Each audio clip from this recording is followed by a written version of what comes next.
เอวังเมสุตังเอกังสมัยังภะคะวาราชกะเหวิหารติเวโยมิกลันดกนิวาเปเตนะโกปนะสมัยนายัสมามหาโมกขัลลานุกิจจโกเทปปะเตวิหารติอาบาติโก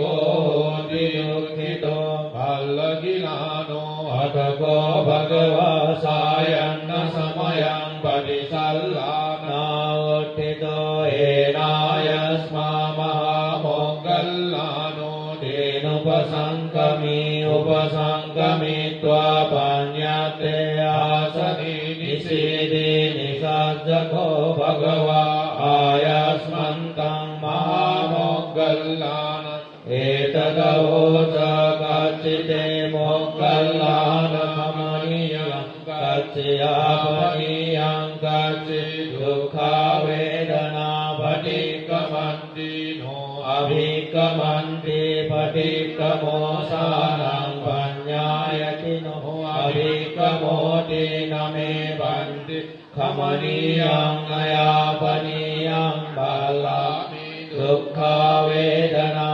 ภิกมันติโนปฏิกมันติอภิกโมสานังปัญญายติโนปฏิกโมติสัตติเมโมกขัลลานะโพจังกามยาสัมมดัคคาตาภาวิตาबहुลีกตาวิญญาณสัมโพ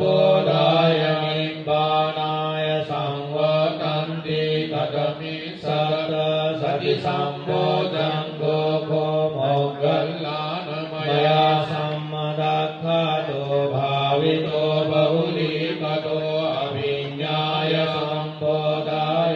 นิพพานายสังวัตติธัมมวิจยสัมโพจังโกโคโมกขัลลานมยาสัมมดัคคาโตภาวิโตबहुลีกโตอภิญญายสัมโพธายนิพพานายสังวัตติวิริยสัมโพจังโฆโมกขัลลานมยาสัมมดัคคาโตภาวิโตबहुลีกโตอภิญญายสัมโพธายนิพพานายสังวัตติปิติสัมโพจังโฆโมกขัลลานมยาสัมมดัคคาโตภาวิโตबहुลีกโตอภิญญายสัมโพธายนิพพานายสังวัตติปัสสติสัมโพจังโฆโมกขัลลานมยาสัมมดัคคาโตภาวิโตबहुลีกโตอภิญญายสัมโพธายนิพพานายสังวัตติสมาธิสัมโพจังโฆโม